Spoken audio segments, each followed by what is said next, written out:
Like if you found the video valuable. Clara Bennett had always been fascinated by art history, but nothing had prepared her for the enigma of the Whitmore estate.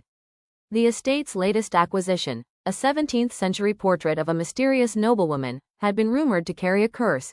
Anyone who displayed it vanished without a trace. Clara arrived at the mansion on a rainy afternoon, notebook in hand, determined to document the portrait's history. The painting hung in a dimly lit gallery, the subject's eyes unnervingly lifelike, as though they followed her every move. The previous curator had disappeared a month ago, leaving the museum in turmoil. "Do you really believe in the curse?" Clara asked the estate's caretaker, Mr. Halloway, as he dusted the ornate frames. "I believe in history," he replied grimly. "And history doesn't forget. People who ignore warnings sometimes pay the price." Clara smiled politely but felt a chill as she turned to face the painting. The noblewoman's gaze seemed to bore into her mind. She began her research, scanning old journals, letters, and gallery records. Every lead seemed to circle back to one name: Eleanor Whitmore, a wealthy patron who had mysteriously vanished in 1682. Her disappearance had been rumored to involve theft, betrayal, and perhaps murder. Over the next few days, Clara noticed subtle changes in the gallery.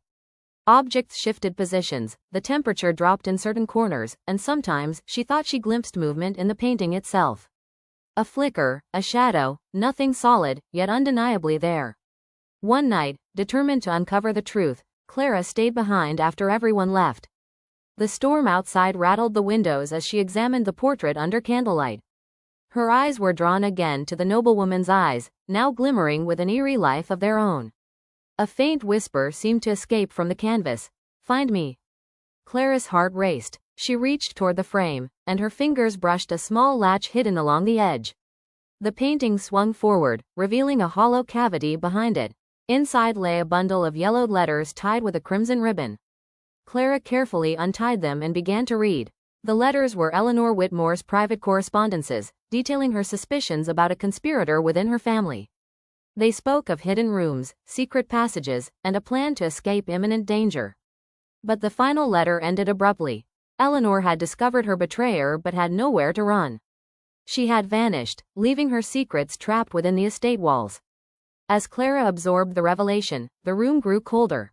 She turned to find the portrait glowing faintly, and in the reflection of the glass, she saw a figure behind her, an apparition of Eleanor herself, eyes pleading. "Return what was taken," the voice whispered, echoing through the gallery. Clara understood. The portrait wasn't cursed in the supernatural sense, it was a trap of guilt and legacy.